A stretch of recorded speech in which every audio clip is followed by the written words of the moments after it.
7 men, hardened criminals, all stare out at the bleak prison yard. But beneath the despair, a plan simmers. A daring escape hatches, fueled by desperation and a hunger for freedom. In a heartbeat, their world explodes. This is the story of the Texas 7, a notorious prison break that ripped through the tranquility of a Texas town and sparked a manhunt that gripped the nation. The Texas 7 refers to a group of 7 inmates who orchestrated one of the most notorious prison escapes in American history. This dramatic event took place on December 13, 2000 at the John Connolly Unit, a maximum security prison located in Kennedy, Texas. The escapees were a diverse group, each with a criminal background that ranged from burglary and armed robbery to murder. Their names were Joseph Garcia, Randy Halpern, Larry Harper, Patrick Murphy, Donald Newberry, George Rivas, and Michael Rodriguez. Each member of the Texas 7 had a history of serious criminal offenses that landed them in the maximum security facility. George Rivas was considered the ringleader. Rivas was serving multiple life sentences for aggravated robbery. Joseph Garcia was convicted of murder. Garcia was serving a 50-year sentence. Randy Halpern was serving 30 years for beating a child. Larry Harper was serving a 50-year sentence for sexual assault. Patrick Murphy was serving 50 years for aggravated sexual assault and burglary. Donald Newberry was serving 99 years for aggravated robbery. Michael Rodriguez was serving a life sentence for orchestrating the murder of his wife.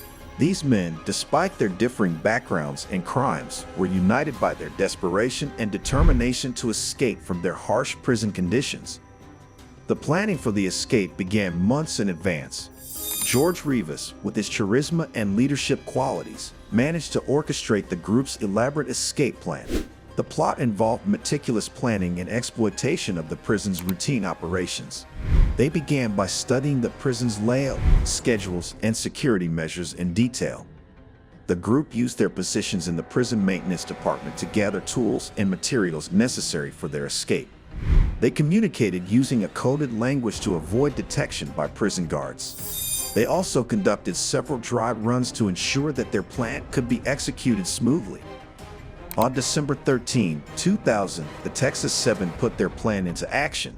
The escape began with the group overpowering and restraining several prison employees, including correctional officers, civilian maintenance workers, and inmates who were in the wrong place at the wrong time.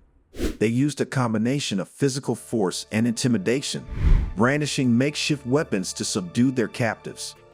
Once they had control over the maintenance area, they donned stolen civilian clothes to disguise themselves. They cut phone lines and locked their captives in a secure area to prevent any immediate alarms from being raised. The group then broke into the prison armory, stealing guns, ammunition, and other supplies. With their disguises and weapons, they managed to fool the guards at the prison gates and made their way to a stolen prison truck, which they used to drive out of the facility. The escape was so well executed that it wasn't discovered until more than an hour later, giving them a significant head start.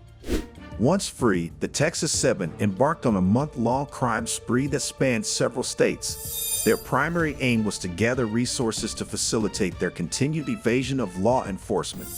They committed numerous robberies, stealing money, weapons, and vehicles to aid their flight. The most infamous of their crimes occurred on Christmas Eve, 2000, in Irving, Texas. The group robbed an Oshman sporting goods store, stealing cash and firearms. During the robbery, a heroic police officer named Aubrey Hawkins responded to the alarm. In the ensuing confrontation, Officer Hawkins was brutally gunned down by the escapees. This cold-blooded murder intensified the nationwide manhunt and turned the Texas 7 into some of the most wanted fugitives in America. The killing of Officer Hawkins brought national attention to the Texas 7, and a massive manhunt was launched involving local, state, and federal law enforcement agencies. The group's photographs and details were widely disseminated through media outlets and the FBI's most wanted list. The breakthrough came when the television show America's Most Wanted aired a segment on the Texas 7. A viewer in Colorado recognized them and contacted authorities, leading to their location at a trailer park in Woodland Park, Colorado. On January 21, 2001, law enforcement surrounded the trailer park. Larry Harper, refusing to surrender, committed suicide. The remaining 6 members were captured without further violence, ending one of the largest and most intense manhunts in U.S. history. The capture of the Texas 7 brought a sense of relief to a nation that had been gripped by their audacious escape and violent crime spree. The subsequent legal proceedings were swift and decisive. Each member of the group faced charges for their escape, the murder of Officer Hawkins, and various other crimes committed during their time on the run. In 2002 and 2003, the trials were held, and all 6 surviving members were convicted of capital murder and sentenced to death. The severity of their sentences reflected the brutal nature of their crimes and the impact on the community, particularly the murder of Officer Hawkins, which left a lasting scar. Michael Rodriguez was the first of the Texas 7 to be executed on August 14, 2008. He had waived his appeals and expressed remorse for his actions. Over the following years, the other members faced similar fates. George Rivas was executed on February 29, 2012, followed by Donald Newberry on February 4, 2015, and Joseph Garcia on December 4, 2018. Patrick Murphy and Randy Halpern remain on death row, continuing to fight their sentences through various appeals and legal maneuvers. The story of the Texas 7 remains a potent reminder of the potential for desperation to drive individuals to extreme measures. Their escape exposed significant vulnerabilities in the prison system and led to increased scrutiny and reforms aimed at preventing similar incidents in the future. Public perception of the Texas 7 is largely negative due to the violent nature of their crimes, particularly the murder of Officer Hawkins. However, their story has also been the subject of intense media coverage, documentaries, and discussions about prison reform, the death penalty, and the criminal justice system.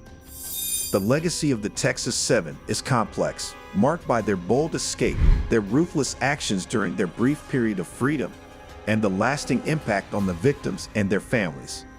Their story continues to be a case study in the fields of criminology and law enforcement, illustrating the challenges and consequences of high-profile prison breaks and subsequent manhunts. The escape of the Texas 7 and their subsequent crime spree is a dramatic chapter in American criminal history. While their escape showcased meticulous planning and daring execution, it ultimately led to further violence and loss of life, reinforcing the dangers inherent in such high-risk endeavors. The Texas 7's story serves as both a cautionary tale and a catalyst for ongoing discussions about the criminal justice system and prison security. The Texas 7 tore a bloody path across the state, but their freedom was short-lived. Justice followed close behind. What fate awaited these escapees? Did they find the freedom they craved, or did a harsher reality await? If you're hooked on true crime stories, hit that subscribe button and stay tuned for more.